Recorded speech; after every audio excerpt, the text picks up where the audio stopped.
José Ricardo, ¿qué tal? Buenas tardes. Manuel, ¿qué tal amigos? ¿Cómo estamos? Buenas tardes, Manuel, buenas tardes a todos ahí en España. Bueno, pues de plácemes Muy ahora bien, aquí con este estamos. día y en esta pasarela. Perfecto, bueno, pues rápidamente iniciamos con terreno positivo aquí en México, la Bolsa Mexicana de Valores.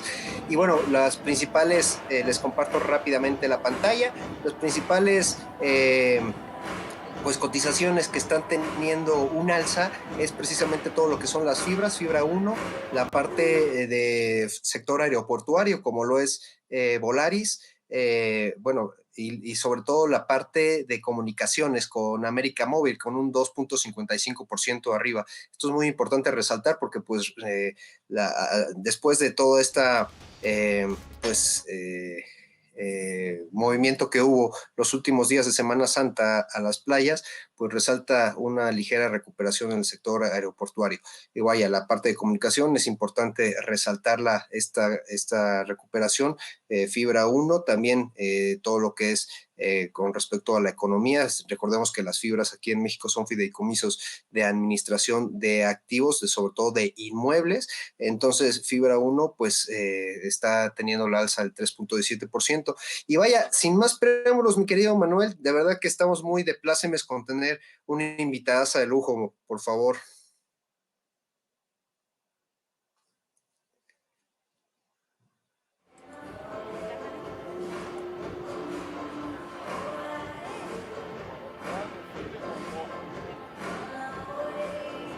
Bueno, Manuel. Bueno, la verdad es que me da muchísimo gusto presentar a Lulú Mota. Ella es catedrática, bueno, tiene su PhD en Administración de Servicios de Salud Pública aquí en México. Es aparte abogada y tiene una maestría en Ciencias de Economía y Políticas de la Salud. Y esto es importantísimo. La verdad es que aparte de una muy buena amiga, es una persona que sabe muchísimo del tema de salud aquí en México. Y me gustaría preguntarte, Lulú, bienvenida en primer lugar aquí a Negocios TV. Y pues vaya, preguntarte cómo estamos viendo hoy por hoy la evolución, cómo se ha tratado en México el tema de la pandemia desde el inicio hasta la estrategia pues de vacunación. Bueno, pues primero, muchísimas gracias por la invitación. Buenas tardes, Manuel en España. Buenos días, Ricardo. De verdad me siento muy honrada de estar aquí con ustedes. Y bueno, respondiendo a tu pregunta, Ricardo, pues cómo se ha tratado, yo creo que podemos definirlo en una palabra y es fatal. Fatal en el sentido de que, a diferencia de otros países y como lo dicta lo que sabemos quienes somos expertos en salud pública, no se implementó una estrategia de preparación y respuesta que además fuera acompañada de acciones de contención. ¿Qué quiere decir esto? Bueno, pues que en el momento mismo que se supo que había casos en China y que incluso en ocasiones previas en las que hemos tenido también alguna pandemia, como fue el caso de la de H1N1, que no sabíamos que iba a empezar en México, se tenía desde antes un plan para que en cuanto se encontrara un caso en el mundo de una enfermedad que no conociéramos, porque conocíamos a otros dos tipos de SARS, pero al COVID-19 no, se despliegue esa estrategia que permita preparar a todo el sistema para responder al sistema de vigilancia epidemiológica, para responder en el primer momento que se encuentre un caso, el caso cero, se le llama así al primero que aparece en el país, y empezar a generar, como te decía, estrategias de contención, que no son otra cosa que tratar de identificar a esa persona, quiénes han sido sus contactos, y generar cordones o barreras epidemiológicas para evitar que más personas se contagien. Esto no ocurrió en México, no se implementó un sistema de vigilancia epidemiológica como corresponde en estos casos de emergencia, sino lo que se conoce como un sistema Centinela que no te permite hacer estas acciones de contención.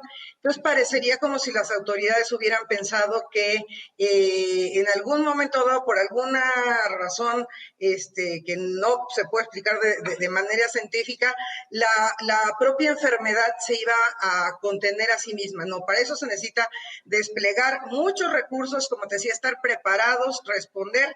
Eso no ocurrió. Por un lado, lo que hizo que pues ahora estemos ya con unas cifras de muertos espeluznantes y que en palabras del propio gobierno pues superan por mucho lo que era el escenario más catastrófico, que si tú recuerdas decían que era 60,000 muertos y pues ya estamos casi en 206,000 según las cifras oficiales y asumiendo, porque eso es algo que tenemos que hacer, que hay un subregistro. En el tema de la vacunación, para hablar de manera muy rápida, cuando uno despliega una estrategia de vacunación, igual en un caso de emergencia de salud pública como el que estamos viviendo, necesita igualmente generar todo un sistema en el corazón del cual se encuentran cuestiones como sistemas de información, que no los estamos viendo. Recordemos que las vacunas que se están aplicando, y ahorita regreso al caso de que sean varias vacunas, son vacunas que obtuvieron una autorización para su uso de emergencia, es decir, no concluyeron todo el proceso, pero los beneficios del uso de las mismas superan por mucho a los riesgos que pudieran presentar. Sin embargo, eso obliga a llevar un seguimiento de quienes vayan recibiendo cada vacuna. Además de eso, bueno, pues tiene que haber una infraestructura que permita mantener, según la temperatura que requiera cada vacuna, una cadena de frío, desde que llegan al país hasta el momento en el que se aplican, en el trayecto. Y el caso de México es que se están aplicando vacunas tan variadas que no puede ser un solo plan. Tendríamos que tener diferentes planes.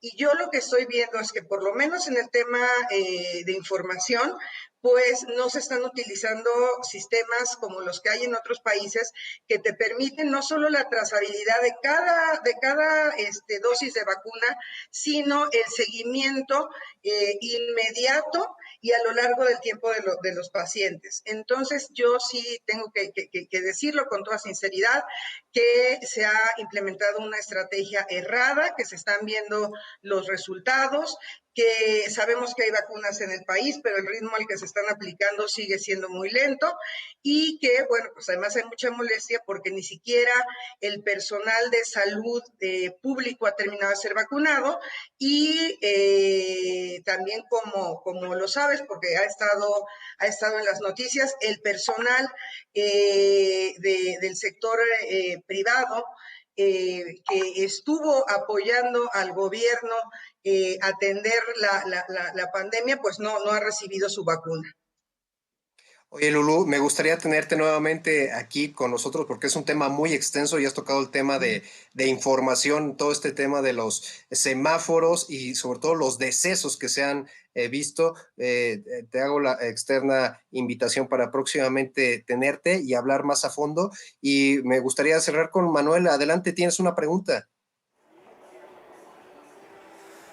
Sí, hola, ¿qué tal, Lourdes? Muy buenas tardes, gracias por estar en Negocios Televisión. Muy brevemente, ¿cuándo calcula usted que la mayoría de la población mexicana puede estar vacunada? No, bueno, eso es terrible, Manuel, que me lo preguntes, porque haciendo un cálculo sobrio, o sea, sin tampoco tratar de ser alarmista, si se mantiene esta velocidad, no toda la población, sino lo que se ha marcado como población objetivo, tardaría 3 años en estar vacunada. Entonces, imagínate, y esto, bueno, ya que este es un programa de finanzas, esto, todo lo que implica para la economía. Desafortunadamente, y esa es una lección que ya deberíamos haber aprendido con la pandemia de influenza, pues estas emergencias de salud pública afectan directamente a la economía. Entonces, cuando piensas que en realidad vamos a poder ya estar operando en 3 años si no se cambia esta velocidad de vacunación, pues los terribles daños que hemos tenido como la caída del PIB que no se veía desde la Gran Depresión en los últimos años, pues todavía pueden ser mucho peores las afectaciones económicas y bueno, pues estas, igual que las de salud, tienen una cara humana, ¿no?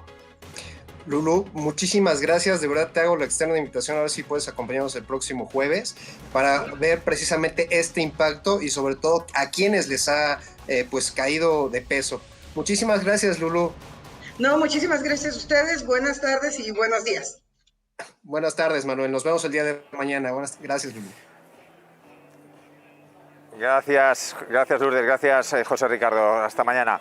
Bueno, pues nosotros vemos ahora la entrevista que ha hecho nuestra corresponsal en Estados Unidos, Visira Bococo, que habla precisamente de complementos de lujo y moda artesanal. Vemos esa entrevista, pero no se pierdan a las 7 de la tarde Negocios de Carne y Hueso. Buenas tardes, adiós.